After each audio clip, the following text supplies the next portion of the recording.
We are going with our history chapter 5 print culture and the modern world and इस chapter का this is now the last part, third part of this chapter इस series में, quick revision series में। And इसके अंदर हम लोग last part देखेंगे, that is going to be India. अगर मैं एक छोटा सा रिकैप दूं तो हमने इसमें चाइना के बारे में देखा है, जापान के बारे में देखा है, एंड प्रिंट कल्चर का यूरोप पे क्या इंपैक्ट पड़ा वो देखा है हमने। अब हम लोग देखेंगे कि प्रिंट कल्चर का इंडिया के ऊपर क्या इंपैक्ट पड़ेगा जब प्रिंटिंग टेक्नोलॉजी इंडिया में आती है, तो उसका क्या इंपैक्ट पड़ता है। That is now what we are going to look into in this topic. तो India and the world of print, manuscripts before the age of print. Manuscript word अगर कहीं पे भी आता है तो मैन्यूस्क्रिप्ट का मतलब हैंड रिटन। तो भैया जब तक मशीनें हिंदुस्तान के अंदर नहीं आई थी तो तब तक हाथों से ही लिखा जाया करता था। And it was a very मतलब देखा जाए बहुत इसके पीछे हार्ड वर्क भी लगता था एंड बहुत एक्सपेंसिव प्रोसीजर था। और साथ ही साथ इसमें लिखा हुआ कॉपीड ऑन पाम लीव्स और हैंडमेड पेपर, हाथों से किताबों को लिखने के बाद उन्हें प्रिजर्व करके रखना was a difficult task. With time वो पेजेस जो थे ब्लर होना चालू हो जाया करते थे, खत्म होना भी चालू हो जाया करते थे। It was a difficult task. तो हिंदुस्तान के अंदर अब जब प्रिंट आया तो प्रिंट कब आया? मिड 16th सेंचुरी में। मिड 16th सेंचुरी का मतलब हो गया प्रिंट टेक्नोलॉजी हिंदुस्तान के अंदर आती है। मिड 16th सेंचुरी का मतलब हुआ 1550 के आसपास जाके, 1550 के आसपास जाके हिंदुस्तान के अंदर प्रिंटिंग टेक्नोलॉजी आती है। सबसे पहले गोवा में आई। कौन लेकर आया? पोर्चुगीज लेकर आए। इसके बाद 1674 में 50 बुक कोंकणी और कनारा भाषा में छापी गई। अब प्रिंटिंग मशीन हिंदुस्तान में आ चुकी थी सबसे पहले मिड 16th सेंचुरी में। उसके लगभग 100 साल बाद किताबें छपना चालू हो गई थी। प्रिंटिंग टेक्नोलॉजी भारत के अंदर भी बेहतर होना चालू हो गई थी। कोचिन के अंदर 1579 में कैथलिक प्रीस्ट ने पहली तमिल बुक को जो था वो छापा। 1713 में कैथलिक प्रीस्ट ने सबसे पहले मलयालम बुक को एक छापा। तो देखा जाए ये सारे रिलीजियस मिशनरीज हैं। एंड इस टाइम पीरियड की जो हम लोग बात कर रहे हैं, ये यूरोपियंस हिंदुस्तान में आ रहे थे ट्रेड करने के लिए। अभी हम यूरोपियंस के कंट्रोल में नहीं आए थे। इस टाइम पीरियड में हिंदुस्तान के अंदर मुगल्स का राज चल रहा था, तो यूरोपियंस के कंट्रोल में भारत नहीं आया था। ये था कि वो लोग अपने साथ प्रिंटिंग टेक्नोलॉजी ले आए थे और अब किताबों को छाप रहे थे। और बेसिकली ये क्रिश्चियन मिशनरीज इस काम को कर रहे थे।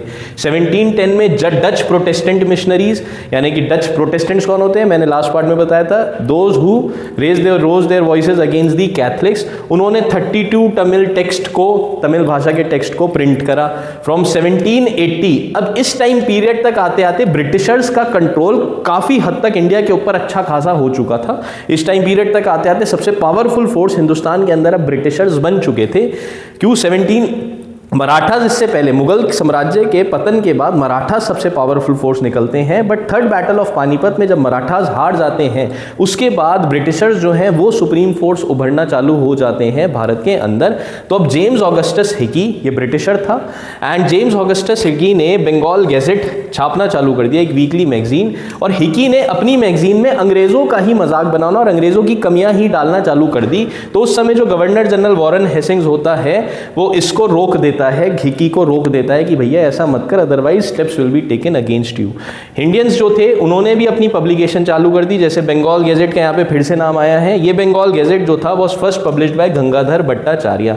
तो देखा जाए तो इसके अंदर बहुत सारे ईयर्स आ रहे हैं एंड फैक्ट्स आ रहे हैं। मजबूरी है, याद करना पड़ेगा। तो लर्न देम आउट, इन्हें याद कर लोगे, एमसीक्यू में पूछा जा सकता है, 2 मार्क्स में पूछा जा सकता है, या फिर ये पूरा टॉपिक अगर पूछ लिया गया कि प्रिंट टेक्नोलॉजी हिंदुस्तान में कब आई और उसका क्या इंपैक्ट पड़ा, तो उसमें ये सारे पॉइंट्स को मेंशन कर सकते हो 3 मार्क्स में अगर क्वेश्चन पूछ लिया जाए तो you need to learn these facts, इन्हें याद करना पड़ेगा सीक्वेंस में, और कोई ऑप्शन नहीं है। इनमें से कुछ को तो डेफिनेटली याद कर लेना।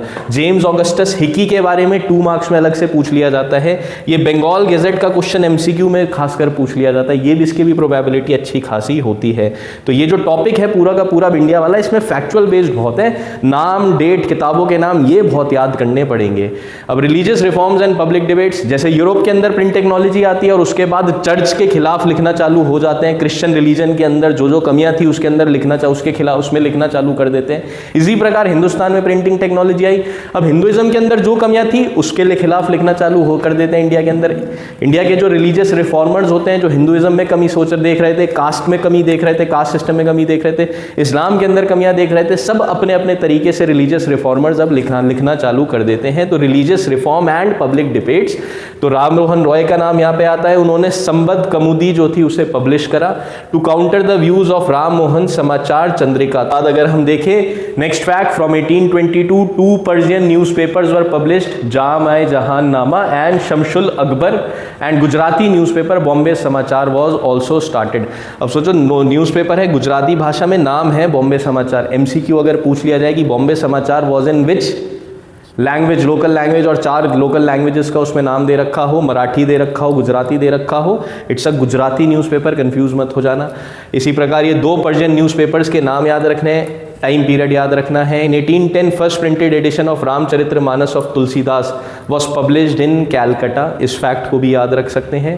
फिर new forms of publication, new forms of publication में क्या दे रखा है कि अब नॉवेल्स, जैसे नॉवेल्स अब यूरोप के अंदर लिखी जा रही थी, फोक टेल्स पे लिखी जा रही थी, किस्से कहानियों पे लिखी जा रही थी, इसी प्रकार नॉवेल्स जो थी अब वो हिंदुस्तान में भी लिखना चालू हो जाती हैं, फोक टेल्स पे लिखना चालू हो जाती हैं। पेंटर्स लाइक राजा रवि वर्मा, इन्होंने अपनी अब जो ये पेंटिंग्स बनाया करते थे उन्हें अब छापना भी ये लोग चालू कर देते हैं। तो ये नई टेक्नोलॉजी अब हिंदुस्तान के, ये एक नया चेंज भी ट्रेंड आना चालू हो जाता है। फिर प्रिंट टेक्नोलॉजी का विमेन पे क्या असर पड़ता है, इसमें से भी क्वेश्चन पूछ लिया जाता है। 3 नंबर में भी, कई बार 5 मार्क्स में भी क्वेश्चन पूछ लिया जाता है, 2 मार्क्स में भी पूछ लिया जाता है। तो इसमें ये सारे के सारे पॉइंट्स अगर लिख दोगे that will be more than enough. Liberal husbands and fathers began educating their women, liberal मतलब खुले विचार वाले। तो भारत तो वैसे ही बहुत ऑर्थोडॉक्स है, आज तक ऑर्थोडॉक्स समाज भारत के अंदर बहुत ज्यादा है, इतना विमेन राइट्स आज भी भारत के अंदर लोग देने से डरते हैं अपने घरों के अंदर। तो उस टाइम पीरियड में तो और भी ज्यादा ऑर्थोडॉक्स था, पिछड़ा हुआ था इस मामले में।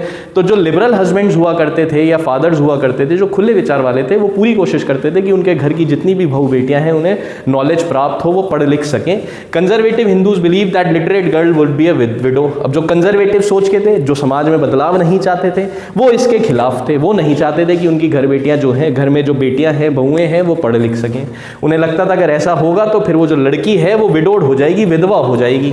Muslims feared that educated women would be corrupted by reading Urdu. Muslims के अंदर भी यही था, आज भी कहीं ना कहीं काफ़ी हद तक रहता है। तो मुस्लिम्स के अंदर भी विमेन की एजुकेशन को इतना बढ़ावा नहीं दिया गया बिल्कुल भी। इसमें भी जो एजुकेटेड लिबरल मुस्लिम्स थे, सिर्फ उनकी घर की औरतें जो थी वो पढ़ लिख पाती थी। राज सुंदरी देवी रोट हर ऑटोबायोग्राफी। अब ये याद रखने वाली चीज़ें हैं, ये नाम याद रखना है राज सुंदरी देवी का। इसके बाद उन्होंने अपनी ऑटोबायोग्राफी लिखी। ऑटोबायोग्राफी का मतलब होता है अपनी आत्मकथा लिखी, अपने बारे में लिखा। ऑटोबायोग्राफी का मतलब होता है जब व्यक्ति अपने बारे में खुद लिख रहा है। बायोग्राफी का मतलब होता है जब कोई और व्यक्ति उस व्यक्ति के बारे में लिख रखा है। तो दिस इज ऑटोबायोग्राफी। उन्होंने अपने बारे में लिखा। क्या नाम था उनकी किताब का? अमर जीवन, सीक्रेटली इन हर किचन। तो सोचो अपने किचन में काम करते करते चुपचाप और सबसे छुप के, अपने घर वालों से छुप के वो अपनी ऑटोबायोग्राफी उन्होंने लिखी। It was first autobiography published in Bengali language in 1876। तो बहुत बड़ी बात थी उस टाइम पे एक औरत के लिए, छुप छुप के बेचारी को लिखना पड़ता था। Bengali writer like Kailash Bashini Devi and Marathi writer like Tarabai Shinde and Pandita Ramabai wrote about the miserable lives of Hindu women. ये नाम याद रखने हैं, इंपॉर्टेंट है, मेंशन करने भी पड़ेंगे। In Punjab Ram Chadha published Stri Dharma Vichar which taught women to be obedient wives. नाम याद रखना है, कौन सी किताब लिखी है? स्त्री धर्म विचार, राम चड्डा के द्वारा पंजाब में। ये तीनों चीजें याद रखनी है। In Calcutta an entire area known as Battala was dedicated to printing of books. तो इतना हमें याद रखना है। इसमें 3 नंबर और 5 नंबर में पूछ लिया जाता है। तो लिबरल हस्बैंड से चालू करना, कंजर्वेटिव हिंदू की सोच बताना, मुस्लिम्स की सोच बताना विमेन एजुकेशन के रिगार्डिंग में, एंड फिर ये कुछ जो राइटर्स के नाम दे रखे हैं और उन्होंने जिन किताबों को लिखा है उन्हें मेंशन कर देना। MCQ में भी यहाँ से क्वेश्चन बन जाते हैं। तो there are lot of facts to be learn. इसके बाद print in the poor people, गरीब आदमी तक अब क्या रहा? तो गरीब आदमियों के लिए भी very cheap and small books were publish. जैसे यूरोप में पब्लिश हो रही थी, पेनी बुक्स पब्लिश हो रही थी ब्रिटेन में, बिलित क्यों ब्लू पब्लिश हो रही थी फ्रांस के अंदर। इसी प्रकार हिंदुस्तान में भी सस्ती किताबें अब गरीबों के लिए प्रिंट होना चालू हो गई थी from late 19th century. Caste discrimination के बारे में भी बहुत सारे लोग जो थे अब वो लिखना चालू कर देते हैं। कास्ट बेस्ड जो समाज के अंदर जितनी भी समस्याएं चल रही थी उनके खिलाफ लिखना चालू कर देते हैं। उसमें से Jyotiba Phule wrote about the caste system in his book Gulamgiri in 1871। Important है ज्योतिबा फुले का नाम। इनकी किताब गुलामगिरी कौन से ईयर में पब्लिश हुई? इसी प्रकार काशी बाबा इन कानपुर पब्लिश छोटे और बड़े का सवाल in 1938 depicting caste and class exploitation. किताब का नाम याद रखना है, किताब का नाम याद रखना है, ईयर याद रखना है। सुदर्शन चक्र पब्लिश सच्ची कविताएं। तो ये 3 जनों के नाम आए हैं, उनकी राइटिंग्स के नाम आए हैं, तीनों के तीनों याद रखना जरूरी है। लास्ट टॉपिक हमारा इंडिया के रिलेशन में प्रिंट एंड सेंसरशिप। अब ऐसा तो हो नहीं सकता कि प्रिंटिंग टेक्नोलॉजी हिंदुस्तान के अंदर आई, हिंदुस्तानियों ने लिखना चालू करा, न्यूज़पेपर्स भी छपना चालू हो गए थे अब हिंदुस्तान में, पैम्पलेट्स भी छपते थे, ब्रिटिशर्स की गुलामी में थे हम लोग, तो इतनी आसानी से ब्रिटिशर्स जाने तो वाले नहीं देने थे हमें, इतनी आसानी से तो छोड़ तो देते नहीं हमें, तो उन्होंने सेंसरशिप लगाई। सेंसरशिप का मतलब है कि उन्होंने रोक लगाना चालू कर दी। अब कुछ भी अगर ब्रिटिश सरकार के खिलाफ लिखा जाएगा तो बंद कर दिया जाएगा, एक्शन लिया जाएगा। तो ऐसे कानून वो क्या पास करते हैं, 1878 में vernacular press act was passed, ये इंपॉर्टेंट है। एंड इस एक्ट के तहत, अभी 1857 की क्रांति के बाद हुआ है, इस एक्ट के तहत अब ब्रिटिशर्स जो थे वो सेंसर लगा सकते थे किसी भी न्यूज़पेपर पे, मैगजीन पे या आर्टिकल पे। सेंसर लगाने का मतलब रोक सकते थे, एंड उस पब्लिकेशन हाउस के खिलाफ भी एक्शन ले सकते थे, उसको बंद भी कर सकते थे और जेल के अंदर भी डाल सकते थे अगर आप ब्रिटिश सरकार के खिलाफ कुछ भी लिखोगे। तो ये काला कानून था जो 1878 में पास होता है। इसके बावजूद भी इंडियंस जो थे वो तब भी नहीं माने, अंडरग्राउंड हो जाया करते थे और चुपचाप छापा करते थे, लोगों तक तब भी सर्कुलेट करा करते थे। और सोचो कितना डर का माहौल रहा होगा। आज हम आज़ाद देश के अंदर रहते हैं और उस समय ये लोग गुलाम, हम लोग जो थे, हमारे जो इंडियंस थे वो गुलाम थे, और पता था कि अगर ब्रिटिशर्स पकड़ेंगे तो बहुत कड़े स्टेप वो उनके खिलाफ ले सकते हैं। उसके बावजूद भी हिंदुस्तानी जो थे वो डर नहीं रहे थे। तो ये जो आज़ादी हमें मिली है, कहीं ना कहीं इतने सारे लोगों के पीछे सैक्रिफाइस प्लस उनके एक करेज और उनका जो एक उनके अंदर जो आत्मा थी कि कुछ देश के लिए करना है, उस वजह से हमारा देश जो है वो आज़ाद हो पाया।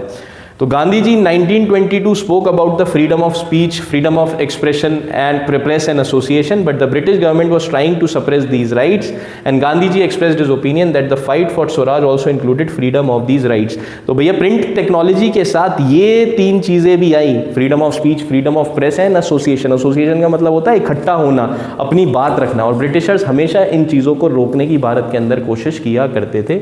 तो यही हमें इसके अंदर याद रखना है प्रिंट एंड सेंसरशिप में, कि भैया 1820s में कैलकाटा में सुप्रीम कोर्ट, आज supreme court is in Delhi, उस टाइम पीरियड में कैलकाटा में थी। कैलकाटा उस टाइम पीरियड में was also the capital of India. तो pass certain regulations to control press freedom.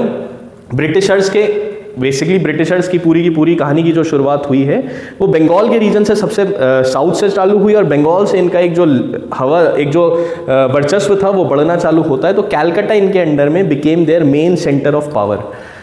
तो यहाँ पे सुप्रीम कोर्ट वॉज देयर, वो कुछ रेगुलेशंस लगाता है प्रेस फ्रीडम के ऊपर। फिर 1878 का वर्नैक्युलर प्रेस एक्ट, ये पूछ भी लिया जाता है, 2 मार्क्स में पूछ लिया जाता है, इसे पता होना चाहिए। That will be more than enough in this topic. तो क्वेश्चन अगर पूछ लिए जाते हैं तो ऐसे बन जाते हैं, write short note on vernacular press act, what did the spread of print culture in 19th century India mean to women, poor and reformers. अब सोचो ये 3 नंबर 5 नंबर में क्वेश्चन पूछा जा सकता है, तो विमेन के ऊपर लिखना है, पुअर के ऊपर लिखना है, एंड रिफॉर्मर्स। रिफॉर्मर्स यहाँ पे religious reformers and social reformers की बात हो रही है, जैसे ज्योतिबा फुले, राजा राम मोहन राय, उनकी बात हो रही है।